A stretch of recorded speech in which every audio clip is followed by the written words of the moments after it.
नमस्कार दोस्तों, आप सभी का लॉ सीखो के दैनिक समाचार विश्लेषण में। तो आज के आर्टिकल्स देख लेते हैं। आज का जो हमारा पहला आर्टिकल है ये ट्रेड यूनियन की कुछ मांगों के संदर्भ में है। हाल ही में सरकार द्वारा ये तय किया गया है कि वो 4 नए लेबर कोड लाए गए। उनमें से एक कोड पास भी कर दिया गया है, कोड ऑन वेजेस। उनके अलावा और भी 3 कोड है। इन तीनों कोडों को लेकर और साथ में जो पास किया गया है इस कोड को लेकर कुछ समस्या है। जो ट्रेड यूनियन जो है उनकी राय इसके बारे में नहीं बन पा रही है, तो यही ट्रेड यूनियन की तरफ से इसका विरोध हो रहा है। तो हम बात करेंगे कि ऐसी क्या क्या समस्या है जिसके कारण ट्रेड यूनियन इन नए कानूनों से इतनी खुश नहीं है। उसके बाद में जो हमारा दूसरा आर्टिकल है ये राम माधव जी के द्वारा लिया गया है। इस आर्टिकल में हम पता चलता है कि हमारा जो लोकतंत्र है, जो देशों का लोकतंत्र, सिर्फ भारत नहीं, भारत के बाहर भी जहाँ पे भी लोकतंत्र है वो सिर्फ बहुमत के बल पे नहीं चल पाता है। अगर हमको सबका सुख, सबका बेनिफिट देखना है तो यहाँ पर हमको सारे स्टेक होल्डर को साथ में लेने की ज़रूरत है।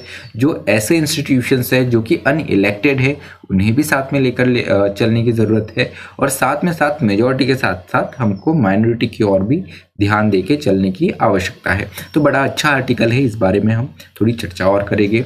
उसके बाद में अंत में हमारा न्यूज़ इन फ्लैश है जिसमें हम उन समाचारों के बारे में चर्चा करते हैं जो कि हमारी परीक्षा के लिए महत्वपूर्ण है। तो चलिए मैं आगे बढ़ूँ उससे पहले लॉ सीखो की ये कुछ कोर्सेज और पैकेजेस है। इन्हीं में से एक कोर्स है लॉट ऑफ द कोर्सेज जो कि हमारी न्यायिक परीक्षा की तैयारी के लिए है। उसके अलावा लॉ सीखो की ये और कुछ कोर्सेज है। इन सारे कोर्सेज की जानकारी आपको लॉ सीखो की वेबसाइट पे मिल जाएगी। तो आज का एमसीक्यू देख लेते हैं। वह यह है कि नेशनल लॉ डे निम्न में से किस दिन मनाया जाता है। आपका ऑप्शन ए है 26 जनवरी, ऑप्शन बी है 26 नवंबर, ऑप्शन सी है 15 अगस्त 15 अगस्त, या ऑप्शन डी 2 अक्टूबर 2 अक्टूबर। जो भी आपका उत्तर हो कमेंट बॉक्स में ज़रूर लिखिएगा।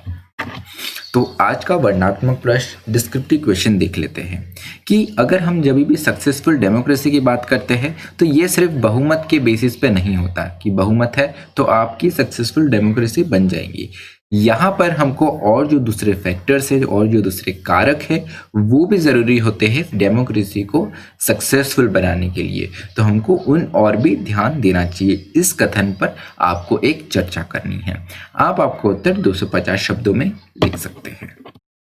तो चलिए जो हमारा पहला आर्टिकल है कि ट्रेड यूनियन के संबंध में काफ़ी नाखुश है। देश भर के बहुत से ट्रेड यूनियन हैं, 10 सेंट्रल ट्रेड यूनियन हैं। उन्होंने नेशनल स्ट्राइक की घोषणा की है कि राष्ट्रीय स्तर पर वो स्ट्राइक करेंगे आज के दिन।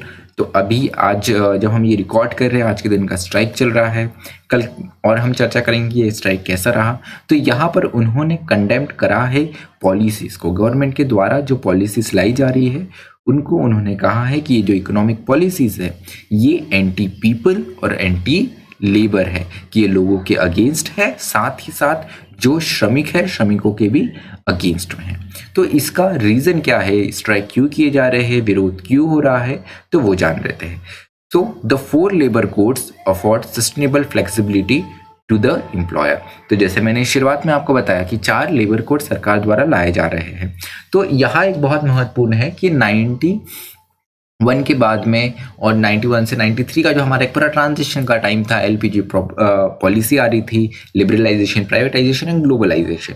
उस समय पर हमको ये महसूस हुआ था, उस टाइम पे ट्रेड यूनियनों की काफ़ी मांग हुई थी कि अब प्राइवेटाइजेशन हमारी कंट्री में आ रहा है तो हमको हमारे लॉ को और मजबूत बनाने की, उसी तरीके की ढालने की आवश्यकता है, क्योंकि ये बहुत बड़ा बदलाव है इंडस्ट्रीज़ में, एम्प्लॉयमेंट पूरे सेक्टर में। लेकिन ऐसा अब तब से लेकर अभी तक ऐसा कोई बड़ा बदलाव हमको देखने को नहीं मिला। उसके बाद में आज ऐसा समय आया है कि जब सरकार 4 लेबर कोड के साथ में आई है, लेकिन इनका विरोध किया जा रहा है क्योंकि जो ट्रेड यूनियंस है उनका ये मानना है कि ये एम्प्लॉयर जो है उनको बहुत ज़्यादा फ्लेक्सिबिलिटी प्रदान करता है।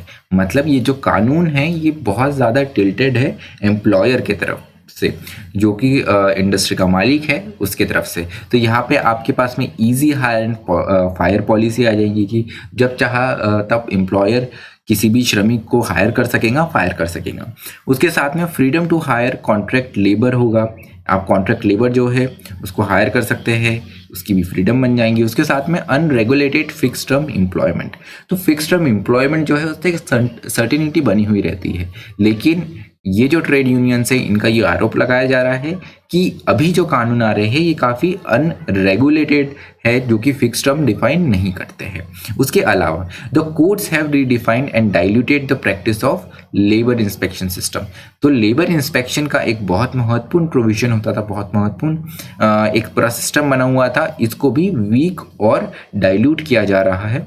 ऐसा राइटर बताते हैं कि ये जो ट्रेड यूनियन है उनकी तरफ से ये एक जो रीज़न है स्ट्राइक का उनमें से एक है।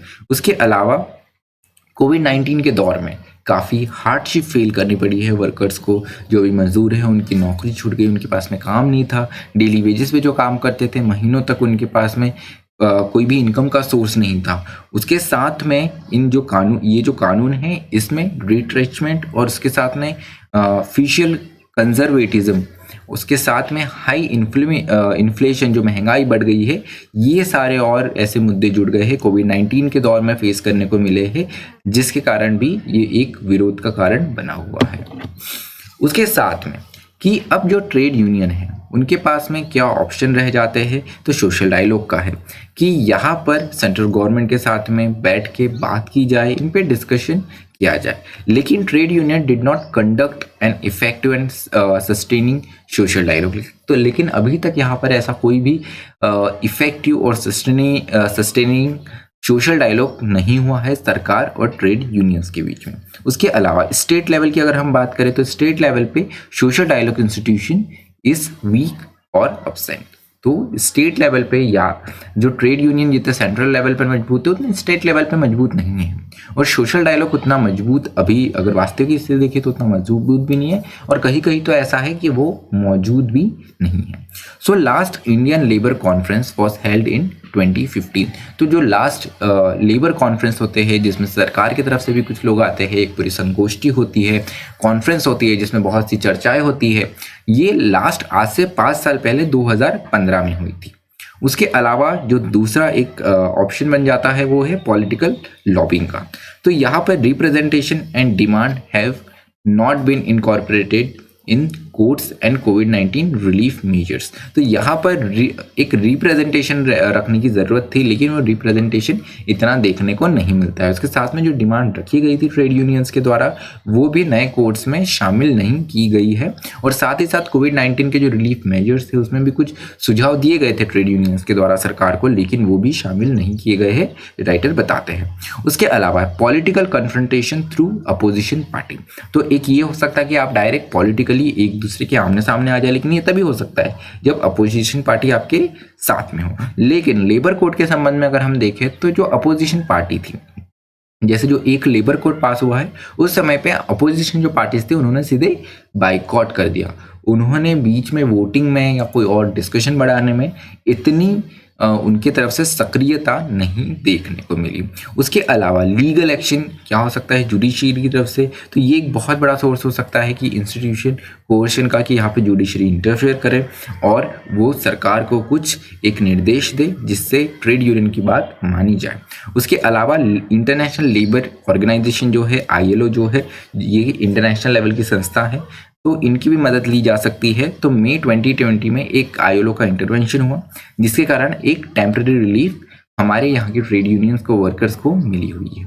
उसके अलावा इंडस्ट्रियल एक्शन है कि followed by sustain protest action, कि आप यहाँ पे प्रोटेस्ट करिए, स्ट्राइक करिए, जो कि निर्णय लिया गया है कि आज पूरे दिन स्ट्राइक रहेगी, तो आप ऐसे कदमों की तरफ भी बढ़ सकते हैं। तो ये कुछ ऑप्शंस है, हो सकते हैं, ऐसे राइटर ने सुझाए हुए हैं। उसके अलावा कुछ डिमांड्स हम जान लेते हैं कि हमने इतनी बात करी कि वर्कर्स की कुछ डिमांड है, ट्रेड यूनियंस की कुछ डिमांड है, तो ये डिमांड क्या है ये जानना भी बहुत महत्वपूर्ण हो जाता है। तो सबसे पहले तो ये है कि डायरेक्ट कैश ट्रांसफर जो है वो 7,500 रुपये पर मंथ ट्रांसफ़र होना चाहिए उन लोगों को जो कि इनकम टैक्स नहीं पे करते हैं, उन फैमिलीज़ को। उसके अलावा 10 kg फ्री राशन पर पर्सन दिया जाए उन सभी को जिनको इसकी ज़रूरत हो। उसके अलावा जो मनरेगा है ये आज 100 दिन का है, तो इसको बढ़ा के 200 दिन करना चाहिए वर्ष में। आज ये सिर्फ 100 दिन की गारंटी देता है रोजगार की रूरल एरियाज में, तो उसको बढ़ा के 100 दिन करना चाहिए। उसके अलावा ये जो एम्प्लॉयमेंट गारंटी स्कीम है ये अभी तक केवल हमको रूरल एरियाज में ही देखने को मिलती है, केवल रूरल एरियाज के लिए बनी हुई है। तो इसे अभी अर्बन एरियाज में भी एक्सटेंशन इसका करना चाहिए, इसका एक्सपांशन करना चाहिए। उसके अलावा एंटी फार्मर और एंटी वर्कर लॉस जो है उनको भी विड्रॉ करने की मांग की गई है। उसके अलावा प्राइवेटाइजेशन जो बढ़ रहा है उसे भी हॉल्ट लगाने की, उसे भी उसकी स्थिति पे रोकने की डिमांड की गई है। उसके अलावा प्रोटेक्शन ऑफ गवर्नमेंट एम्प्लॉयमेंट की, गवर्नमेंट एम्प्लॉयमेंट का जो प्रोटेक्शन है वो भी मिले। उसके अलावा restoration of old pension scheme की, जो पुरानी पेंशन स्कीम है उसको भी रिस्टोर किया जाए, ये एक अंतिम डिमांड है। तो ये कुछ मुख्य डिमांड है जो ट्रेड यूनियंस के द्वारा रखी गई है। तो चलिए, जो हमारा दूसरा आर्टिकल है कि नॉन इलेक्टेड बॉडीज जो है इनका रोल क्या होता है डेमोक्रेसी में। तो अगर हम बात करें तो करीब 2500 वर्ष पीछे अगर हम जाए तो वहाँ पे हमको डेमोक्रेसी का ट्रस्ट मिलता है, और वहाँ से ही कैसे सिस्टम पे चेक्स और बैलेंसेस लगाए जाते हैं इलेक्टेड और नॉन इलेक्टेड इंस्टीट्यूशंस के द्वारा, ये हमें देखने को मिलता है। तो अगर हम डेमोक्रेसी की बात करें ग्लोबल लेवल पर, वैश्विक रूप में, तो यहाँ पे Greeks were the first to experiment with models of government. तो ग्रीक्स पहले थे जिन्होंने जो गवर्नमेंट का मॉडल होगा उसके साथ में एक्सपेरिमेंट करना शुरू करा। तो ये करीब 2500 साल पहले हमको देखने को मिलता है।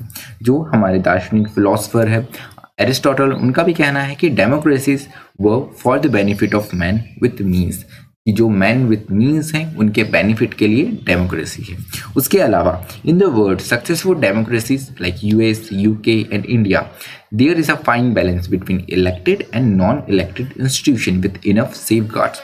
तो वर्ल्ड की जो सक्सेसफुल डेमोक्रेसीज है ये सक्सेसफुल क्यों बनती है, इसके पीछे कारण ये है कि वहाँ पर हमको एक बैलेंस देखने को मिलता है इलेक्टेड और नॉन इलेक्टेड इंस्टीट्यूशंस के बीच में, जो कि हमेशा एक सेफगार्ड बना के रखती है कि ऐसा नहीं है कि इलेक्टेड गवर्नमेंट आ गई तो अपनी मनमर्जी का कुछ भी कर सकती है। वहाँ पर नॉन इलेक्टेड इंस्टीट्यूशन जो है उनका रोल बहुत बड़ा हो जाता है, जो कि सेफगार्ड उस डेमोक्रेसी के लिए, उस देश में जो लोग हैं, माइनॉरिटी जो है, उनके अलावा भी कोई लोग हैं जो अफेक्ट हो सकते हैं मेजॉरिटी से, उनको सेफगार्ड बनाए रखती है।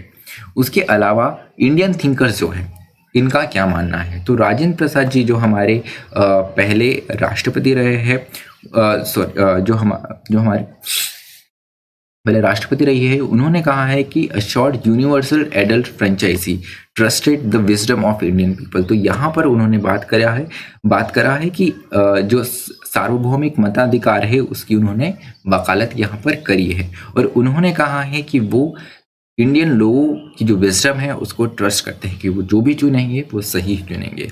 महात्मा गांधी की बात करें तो इन्होंने आइडिया ऑफ राम राज्य की बात करी है। महात्मा गांधी का आइडिया ऑफ राम राज्य क्या है, इसमें उन्होंने ये कहा है कि sovereignty of the people based on pure moral authority, की जो सॉवरेनिटी है पीपल की ये प्योर मॉरल अथॉरिटी पे बेस्ड है, कि जैसे राम राज्य में एक पूरा जो राज्य था, पूरा जो सिस्टम था ये मॉरल्स के हिसाब से बेस्ड था, और वही वहाँ पर ही लोगों को अपना सही अधिकार मिलता है। तो एक ऐसे अथॉरिटी की, एक ऐसे राज्य की कल्पना करी है महात्मा गांधी के द्वारा। उसके अलावा डॉक्टर बी.आर. अम्बेडकर की बात करें तो he emphasised on importance of social democracy for the success of political democracy. तो यहाँ पर उन्होंने बात करी है कि सोशल डेमोक्रेसी की ज़रूरत है पॉलिटिकल डेमोक्रेसी के लिए।